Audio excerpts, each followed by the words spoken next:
इस कहानी के शुरुआत में दिखाते हैं कि नासा के कुछ एस्ट्रोनॉट्स जो कि मार्स पर यानी मंगल ग्रह पर मौजूद है, वो वहाँ पर अपने मिशन भरे और ये सब एस्ट्रोनॉट्स यहाँ पर मिट्टी के कुछ सैंपल्स ले रहे होते हैं। तभी उन्हें इन्फॉर्मेशन मिलती है कि यहाँ पर एक बहुत बड़ा तूफान आने वाला है और उन सबको अपना मिशन रद्द करना होगा और जितनी जल्दी हो सके उन्हें अपने फ्लाइंग ऑब्जेक्ट तक पहुँचना है। और अब ये सब के सब अपने फ्लाइंग ऑब्जेक्ट की तरफ बढ़ रहे होते हैं। तभी मार्क वॉटनी जो कि एक एस्ट्रोनॉट और साथ ही साथ एक बोटेनिस्ट है, उनसे कुछ चीज टकराती है और वो उस तूफान में खो जाते हैं। हालांकि उनकी जो कमांडर होती है वो उन्हें ढूंढने की बहुत कोशिश करती है, लेकिन मार्क का कुछ भी पता नहीं चलता और ना ही उनसे कुछ संपर्क हो रहा होता है और उन्हें लगता है कि मार्क वॉटनी अब इस दुनिया में नहीं रहा और ये सब अपने फ्लाइंग ऑब्जेक्ट पर आकर वहाँ से निकल जाते हैं। लेकिन जब मार्स पर तूफान शांत होता है तो वहाँ पर ये दिखाते हैं कि मार्क अभी भी जिंदा है और उन्हीं के इक्विपमेंट से एक रॉड उनके शरीर में घुस चुकी है, जिसकी वजह से उन्हें बहुत दर्द हो रहा होता है।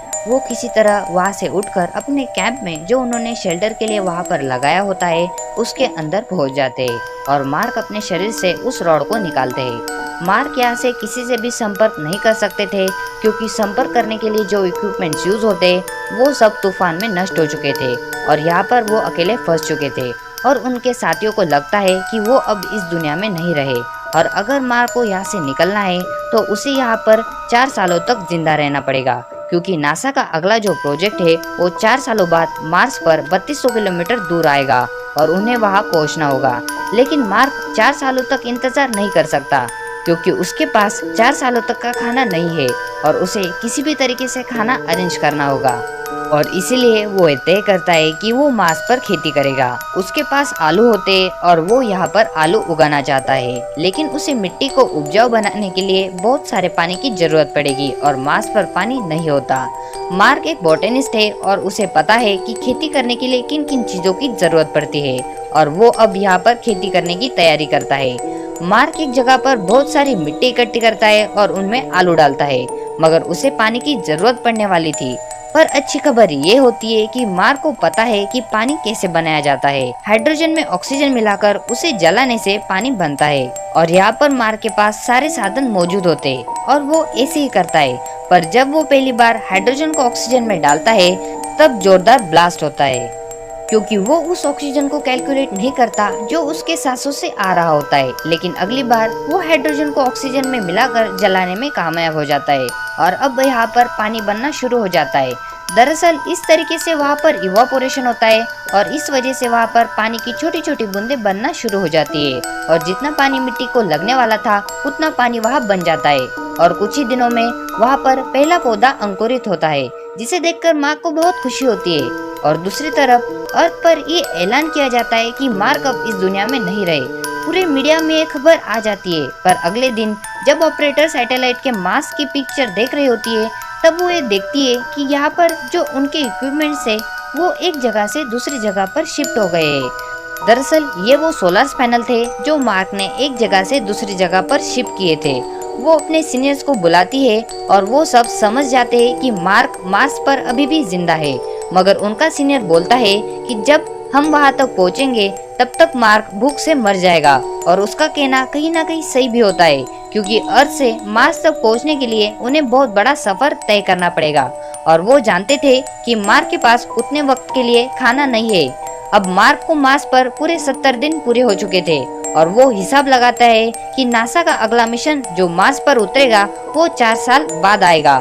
और वो भी यहाँ से 3200 किलोमीटर दूर, और तब उसे वहाँ पहुँचना होगा और इस सफर को तय करने के लिए उसे करीबन 25 दिन लग जाएंगे, क्योंकि उसके पास जो गाड़ी थी वो उसे एक दिन में 35 किलोमीटर से ज्यादा नहीं चल पाएगी,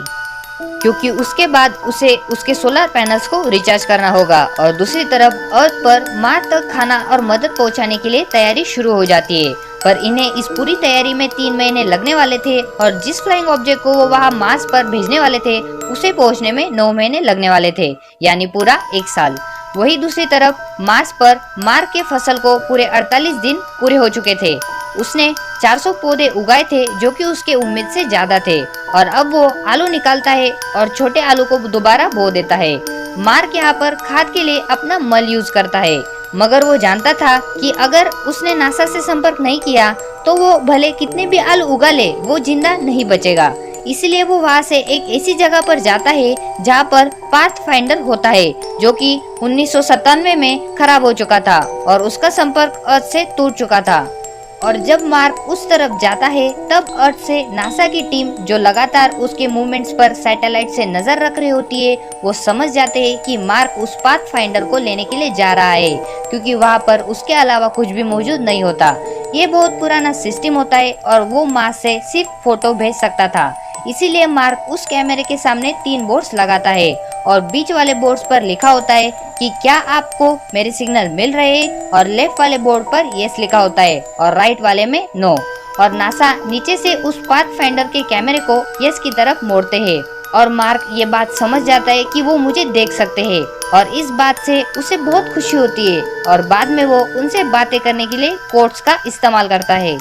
और अब वो आपस में मैसेजेस के थ्रू बात कर सकते हैं। और नासा से उसे ये मैसेज आता है कि तुम्हारे लिए हम खाना और जरूरी सामान भेज रहे हैं। और अभी नासा बाकी के एस्ट्रोनॉट्स को ये बात बता देते हैं कि मार्क अभी भी जिंदा है, और ये सुनकर उन सबको खुशी होती है और दुख भी। दुख इसलिए होता है कि वो वहाँ मार्क को अकेले छोड़ा है और अब वो कुछ नहीं कर सकते। और जब मार्स पे मार्क के साथ सब कुछ ठीक हो रहा होता है, तब एक दिन वो जगह जहाँ पर उसने आलू उगाए थे वहाँ पर एक ब्लास्ट होता है और उसकी सारी की सारी फसल खराब हो जाती है और अब वो दोबारा फसल नहीं उगा सकता, क्योंकि जो वातावरण उसने वहाँ पर बनाया होता है वो सारा का सारा वातावरण नष्ट हो जाता है। और बाद में मार्क हिसाब लगाता है कि जितने आलू अभी बचे हुए हैं उतने आलू में वो तब तक जिंदा नहीं बचेगा जब तक अर्थ से उसके लिए मदद आएगी, यानी कि जब अर्थ से उसके लिए मदद आएगी तब तक उसकी भूख से मौत हो जाएगी। और इसीलिए नासा उसे ये मैसेज देती है कि तुम्हें कम से कम खाना खाना होगा,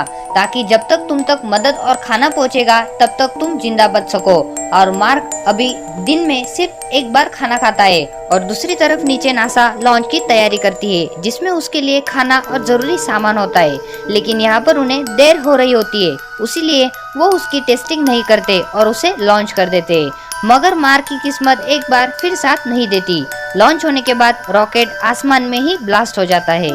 और इस बात से सब डिसअपॉइंट हो जाते, क्योंकि अब मार्क नहीं बच सकता था। और जब मार्क को ये बात पता चलती है कि लॉन्च फेल हो गया, तो ये सुनकर वो अंदर से टूट जाता है और मार्क नासा को एक मैसेज भेजता है कि मेरे माँ बाप को ये बात जरूर बताना कि मैं हार नहीं मान रहा, हमें हर अंजाम के लिए तैयार रहना चाहिए। आप उन्हें ये बात बताना कि मैं इस काम में माहिर हूँ और अगर मैं इसमें मर भी गया तो मेरे मौत के पीछे एक नेक मकसद होगा। उनको कहना कि मैं मुश्किलों से डरा नहीं, उनका मैंने सामना किया। और दूसरी तरफ नासा पूरी तरीके से हार चुकी थी, मगर चाइना मदद का फैसला करता है, क्योंकि उसके पास स्पेस में जाने के लिए पूरी तैयारी होती है। और अब 28 दिनों बाद नासा वापस लॉन्च करने की तैयारी करता है और यहीं पर एक लड़का होता है जिसका नाम रिच था और ये एस्ट्रोडायनामिक्स में काम करता था। रिच मार्क को बचाने का एक तरीका बताता है। वो बताता है कि जिस स्पेसशिप में बाकी का क्रू वापस आ रहा है, तो अगर वो अर्थ पर वापस न आकर अर्थ का एक चक्कर लगाए और जब उनका स्पेसशिप अर्थ के पास होगा तब हम जरूरी सामान उन तक पहुंचा देंगे और स्लिंग शॉट की मदद से उन 5 एस्ट्रोनॉट की स्पेसशिप को वापस मार्स की तरफ धकेल देंगे। स्लिंग शॉट एक ग्रेविटेशनल फोर्स को कहते हैं, जिससे किसी भी यान को ग्रेविटी की मदद से हम वापस सोलर सिस्टम में भेज सकते हैं। बाद में उन्हें मार्स तक पहुंचना है, मगर मार्स पर उतरना नहीं है, क्योंकि ऐसा करने पर उनका ईंधन खत्म हो जाएगा। बल्कि मार्क एक दूसरे छोटे स्पेसशिप की मदद से मार्स की ग्रेविटी को पार कर कर उन तक पहुंचेगा और जब वो ऊपर आएगा तब बाकी के क्रू मेंबर्स उसे पकड़ लेंगे।